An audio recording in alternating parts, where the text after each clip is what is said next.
And so we started observing this technique beginning in August 2024, and it has been wildly successful. It's been increasing in usage across multiple different types of threat groups, from criminal threat groups to APT threat groups. And it's really exploiting our digital conditioning to push past those verify you are a human prompt, and follow the instructions just rotely from the prompt. And we've all seen those. We try to get past them as quick as possible so we can get to the website that we want to view. And that's exactly what's happening here. Hi, everyone. Thanks for joining the webinar. Just some general housekeeping stuff. This will be a recorded session. It will be sent out afterwards. And if you have any questions, please just throw them in the chat. But you're here for a webinar on combating modern social engineering threats. And so social engineering remains a prevalent and evolving threat in the cybersecurity landscape, and users continue to be primary targets for adversaries. The ability to successfully social engineer users results in a significant percent of breaches being attributed to human elements, and this further leaves corporations at risk of data theft and ransomware. This ever-changing nature of social engineering attacks makes it really difficult to comprehensively train users to recognize and resist all forms of these types of manipulations. And further, hoping employees will spot every phishing attempt or every social engineering attempt is just unrealistic. But recent research shows that training users to avoid very specific threats is correlated with a reduced likelihood of an intrusion. So today we're going to delve into the current landscape of social engineering threats and analyze a couple of very specific tactics that we've been observing adversaries employ. And so again, even though no user training is going to be 100% successful, this type of user training, we think, can really help users develop that kind of like spidey sense, so that users are more likely to raise a flag when they see something that looks a little bit off from what they would expect. Oops. So who am I? I'm Alex Berninger. I am the Senior Manager of Intelligence at Red Canary. I have over 17 years of experience in the intelligence industry. I started out looking at military and political intel before I pivoted over to cyber threat intelligence about halfway through my career. And as a fun fact, and since it's the beginning of playoff baseball, I think that baseball games should actually be longer. I'm not a fan of the new pitch clock. If I go to a baseball game, I want it to last like my entire day. Like that is my activity for the day. Last the entire day, please. So there's my hot take on baseball. So here's our agenda. First, we'll do a really quick social engineering 101, and then we're going to really dive into those couple of techniques, email bombing, and paste and run with some recommendations for you. We'll pivot over to a demo really quickly of our Red Canary portal, and then we'll look at how Red Canary combats social engineering. So these numbers really speak for themselves and really are the reason why we're talking about this today. So according to Verizon's DBIR, 60% of breaches involve that non-malicious human element. Palo Alto's IR team found that 6% of IR engagements were due to social engineering or phishing. And CrowdStrike found a 442% increase in voice phishing between the first half and the second half of 2024. So it continues to be a huge percentage of reasons that breaches even happen. So what is it? Now, this quote really captures what social engineering is. It's really not about hacking computers, it's about hacking people. It's a manipulative tactic that exploits human psychology, trust, and digital conditioning to trick individuals into divulging confidential information, granting unauthorized access, or performing actions that compromise security. And so social engineering can be anything from email phishing, text message phishing, voice phishing, QR phishing, quishing, but it can also be all of the manipulative tactics that adversaries employ on web pages and on the browser to lure victims into clicking on malicious links, or navigating to malicious links, and then potentially, downloading malware from there. So let's dive into email bombing for initial access. This is something that we've been observing since around April 2024, and it's been observed being used by groups affiliated with multiple ransomware operators. And this is essentially a technique that involves um, bombing an email inbox with a lot of emails and then phishing the user, voice phishing the user. And it really relies on legitimate remote monitoring and management tools to evade detection and to further the compromise. So what does this look like? For the user, it's going to really look like this sudden increase in junk email in their inbox. Typically, the adversary is going to flood the victim inbox by signing that email up for free email lists. So many of these emails will look like they're from legitimate companies. Some of the ones that stood out for me on this screenshot was the oatmeal. They're just like a joke website, but these are legitimate websites. And so they're not necessarily going to be filtered out by an email provider. These could also look like this if you aren't a fan of dark mode. So it will just be just a sudden increase, overwhelming flood of mail in your inbox. So what happens next? Next, the adversary is going to proactively call the victim, often via Microsoft Teams or phone, without the user initiating a tech support call. How many of you have had tech support call you proactively without initiating a ticket? I know for me and in the jobs I've had, that's never happened. I've always had to contact them and tell them that I'm having a problem. Um, but they'll call, they'll impersonate IT support and claim to be able to remediate the spam issue. Hi, I see you have a spam issue in your email. Let me take care of that for you.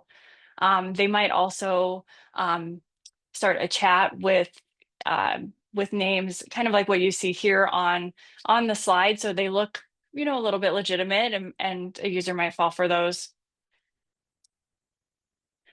Well, once they get the user on the phone, at this point, they're going to try to convince that user to download a remote monitoring and management tool. And so these are really important. These have become really important tools in the adversary tool belt. So let's just do like a little sidebar and talk about them for just a quick minute.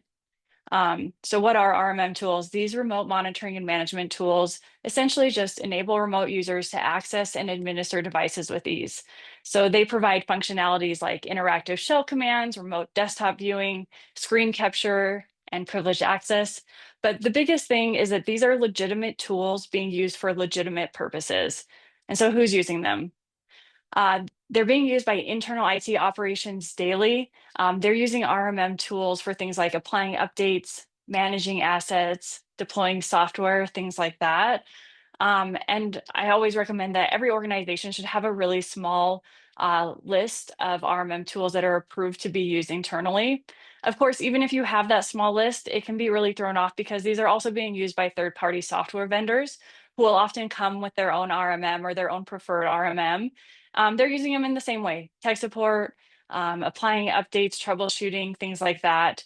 And these can be hard to baseline, so it's really important to ask all of your vendors what RMM tool that they're using. And the reason we're here today is because they're being used by bad guys. And the goal for bad guys is to get that remote access. Basically, they're getting a back door with that veneer of legitimacy because they're used legitimately. Um, the adversaries might try to blend in or even impersonate IT or that vendor. And this backdoor will give them that persistence and as well as enable lateral movement. So kind of going back to the email bombing campaigns. So what happens next? The adversary will use this RMM access to start to move laterally, establish persistence, and download additional tools. Namely, as they get farther on to the later stages of the intrusion, they'll download ransomware. This activity, like I mentioned, has been used with a lot of affiliates of ransomware groups, of several different ransomware groups. So Black Boston and Cactus ransomware groups are two notable ones that their affiliates have used this technique. So for some mitigation and detection advice, first of all, allow block. Disallow any external access and only allow list partner domains as needed on Microsoft Teams. This would stop the adversary from being able to call your users. Um, And again, like we already talked about, maintain a strict allow list for those RMM tools. For detection, really deploying that endpoint detection and response sensors across all systems capable of running them. This will really help identify multiple different avenues of the intrusion chain. Ransomware operators are known to quickly try to pivot to places where there is not EDR. So making sure that you have EDR everywhere that's possible can help you identify even those lower fidelity indications that you have an adversary in your environment. And for the process, user education, that can be really helpful, just establishing that kind of spidey sense, making users aware that this is a tactic that's being used. And you can also have develop processes within how your users talk to IT. So um, if they always need to talk over an approved video conferencing application, that can really help deter these actors, or having ways to verify that the caller is truly from their IT department, perhaps like showing a work badge, each person showing their respective work badges, or another secret that they would only know from being within the company. All right, so let's move on to pace and run. So pace and run is really an example of adversaries exploiting our digital conditioning. And by digital conditioning, I mean those rote tasks that we've all been conditioned to do, and really in an effort to increase security. But now adversaries are starting to exploit those to exploit the security in organizations. And so we started observing this technique beginning in August 2024, and it has been wildly successful. It's been increasing in usage across multiple different types of threat groups, from criminal threat groups to APT threat groups. And it's really exploiting our digital conditioning to push past those verify you are a human prompt, and follow the instructions just rotely from the prompt. And we've all seen those. We try to get past them as quick as possible so we can get to the website that we want to view. And that's exactly what's happening here. There are two main types of lures that we've observed. The first one is where the user has to fix their access to a document, website, or software installation by following the instructions. And the second is this CAPTCHA style lure, this prove that you're a human or prove that you're not a robot, where they're also given instructions. So the first step, users are presented with the lure asking them to fix or verify a button, verify that they're not a robot. Once they click the I'm not a robot button, it will covertly copy an obfuscated PowerShell command to the clipboard, and then it will present the user with these verification steps. By following the verification steps, the user will inadvertently run that command, that obfuscated command, and the command will connect to the command and control to download additional malware. A lot of what we've seen are stealers, remote monitoring and management tools, and other loaders or backdoors will be downloaded from these. So what do these look like? Here's a couple of examples of what these look like. So the ones on the two on the left are that I'm not a robot prompt, and then the two that are stacked on the right are more of that fix the issue type, but these can look, they can take a lot of different forms of specifically what they look like. But for the most part, they have a couple of key attributes. So they're always involve opening a terminal, Runbox, or PowerShell. They usually include shortcuts that include the Windows button and R or X. And the other thing to look for is any verifications that are asking you to copy, Control V, something that you didn't remember, or pasting something that you don't remember copying. That is a good indicator that something's off. So for taking action, some of the things that you can do for this is, again, this user awareness training, as well as just typical safe browsing habits like using an ad blocker and pop-up blocker, only downloading software from approved sources, not clicking emails that are coming from unverified senders. Security controls are a little bit more difficult here. You could consider disallowing the access to the run dialog, or even disabling the use of command.exe or PowerShell for standard users. I know that's really hard for most organizations to implement. A couple of other things that you could do is disabling the common shortcuts that these are using, so that like Windows button and R or X could be a good control here to stop these in their tracks. And then of course we put a couple of recommendations for detection. So usually coming from the Explorer process with spawning PowerShell and downloading a file, or including PowerShell with HTTP or IEX, or looking for those MSHTA connect .exe with network connections can be helpful here. All right, so now we're going to pivot over to the demo.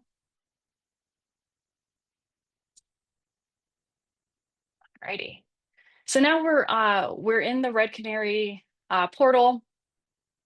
And this is what it will look like if you get a threat, if a customer gets a threat in their environment. So our Red Canary analysts have identified malicious activity, and we now want to inform our customers of this malicious activity. So as we go through this threat, we call them threats. They're essentially detections or alerts in lingo that's maybe more common. But at the very top here, we have good, you can see my pointer. A very simple explanation of what's happening here in just common language. So a help desk user was tricked into providing remote access to a threat actor using the authorized UltraViewer RMM tool. The threat actor then downloaded a renamed version of AMI admin remote access tool via that UltraViewer and persisted it as a background service. They note that the second tool, AMI admin tool, is not commonly used in the environment, and so it's likely been deployed for malicious purposes.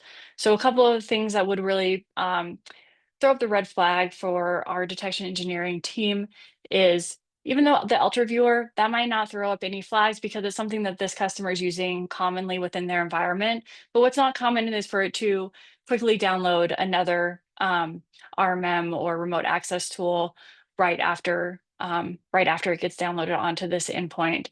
And so that really starts to raise a lot of red flags.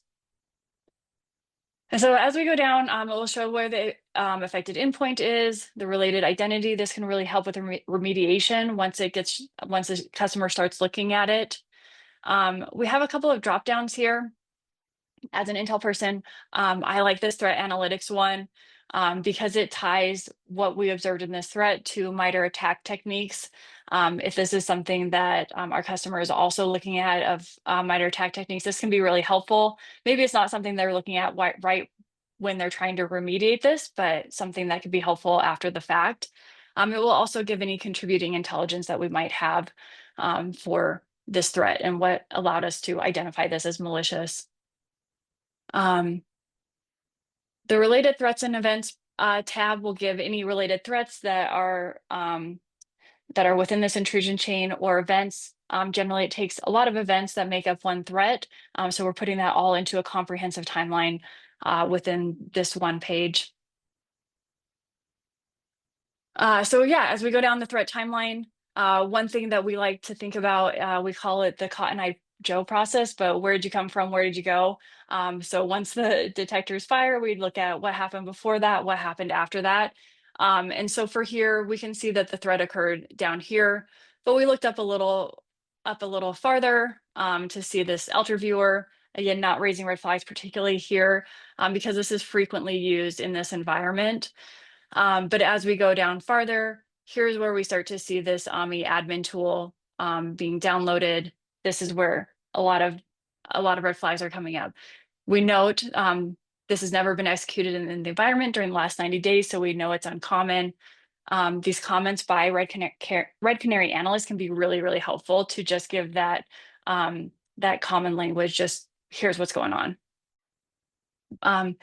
We know anywhere there's an indicator of compromise, and again, give a little bit more information on how this is creating persistence on the endpoint.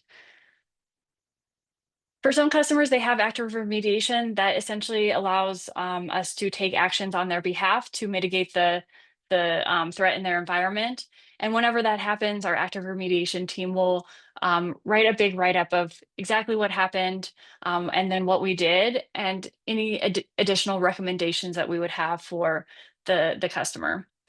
And so if I'm this customer, I might be thinking, hey, I think the Red Canary Intel team recently um, sent me a blog or an insight about activity that was similar to this, with an RMM tool being downloaded. And I think that maybe they were talking about ransomware. So from there, I might pivot down to the intelligence section. When I go in there, I'm immediately taken to the insights. Insights are essentially our blog type products. So I might look for, what was that thing they sent me? So I might look for RMM ransomware. And here I find it, this voice phishing campaign that's leading to Black Basta. This is when we first started observing that email bombing campaign. At the time, it was first being observed by the Storm 1811 group, and then it was leading to Black Basta. And as I mentioned, it has since expanded to other ransomware groups and initial access brokers. But this will be, again, like that blog, giving anything that we think our customers should know about trends that we're seeing across our customer base, or campaigns that are happening. Most of our products will give what kind of detectors we have for that, so our customers know where we have them covered. And then it will give any kind of additional remediation or control actions that our customers can take. Maybe if I'm this customer, I don't know that much about Black Basta, I want to dig in there. So I can click the Black Basta hyperlink, and it takes us to our profile section. This is another product that the Intel team does. And this gives a very comprehensive view of groups, tools, and campaigns. And so for the profiles, we have an overview here. Essentially just the very basic card of information about this group. Over in my environment, if there was any threats that we identified associated to Black Basta, those would be listed here. And we also have a quick view of how much detection coverage we have for this. As we go over in the tabs, executive summary will give a little bit more information. It will also give a little bit more of a timeline if we're starting to see this group change over time. That will be within this executive summary.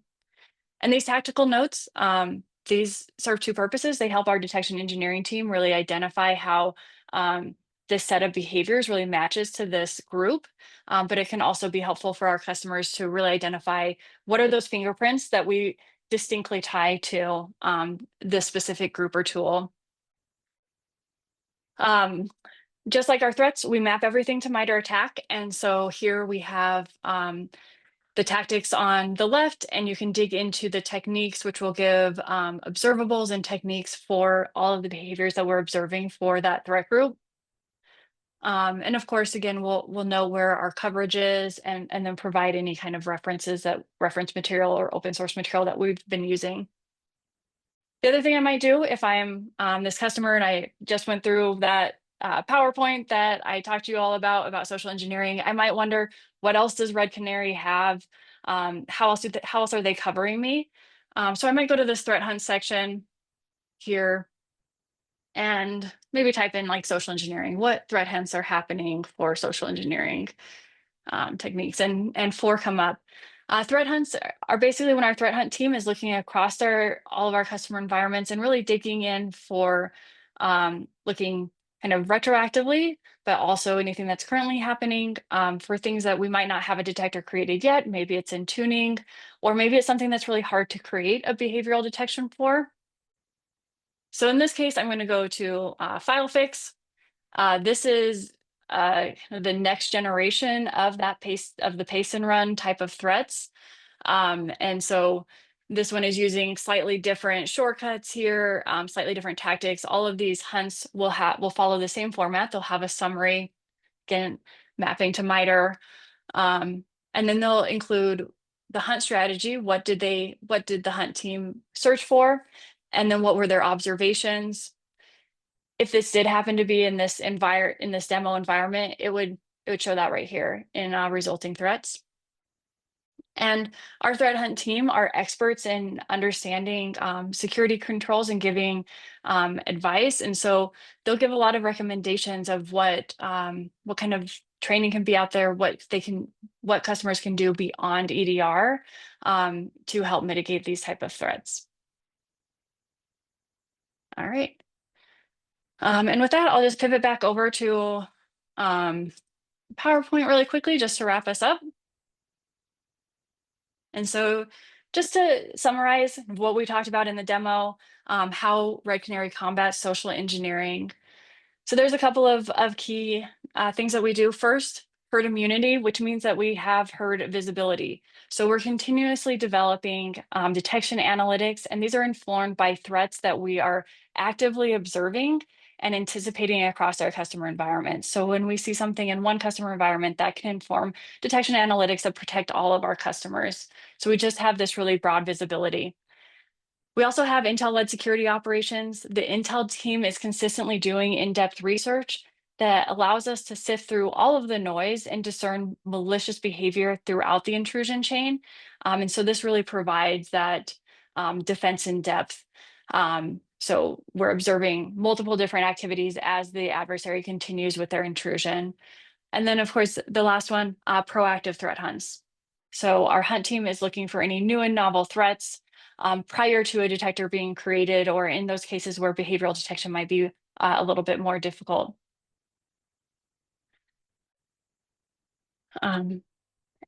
And so with that, I'm open for any questions. Go ahead and throw them in the chat. I'll look through. I don't think I saw anything necessarily that came through as I was glancing over there. But there are also, as any good social engineering workshop should show after talking about QR phishing, here's a QR code for you. I promise it is not a phishing link. It is actually just to give you access to our free social engineering training PDF. And this gives you it talks about those two campaigns that I talked about and gives you opportunities to input information about your teams and where users can go to get help. Awesome. I think one person just snuck in a question in the chat there for you, if you can see it. Okay. Yeah. So the email configurations can be really difficult just because, again, like some of these are coming from legitimate companies, or a lot of them are. They're signing up for free email lists. I don't know. I haven't been able to try out that filter or know how well it's working, but I think that's worth a try to potentially filter out some of the emails. I mean, even if it's only filtering out, some of the emails, it might not be so overwhelming for a user that they might be a little more suspicious of that phone call. So I think that would still be a helpful thing to try as Microsoft comes out with more options like that.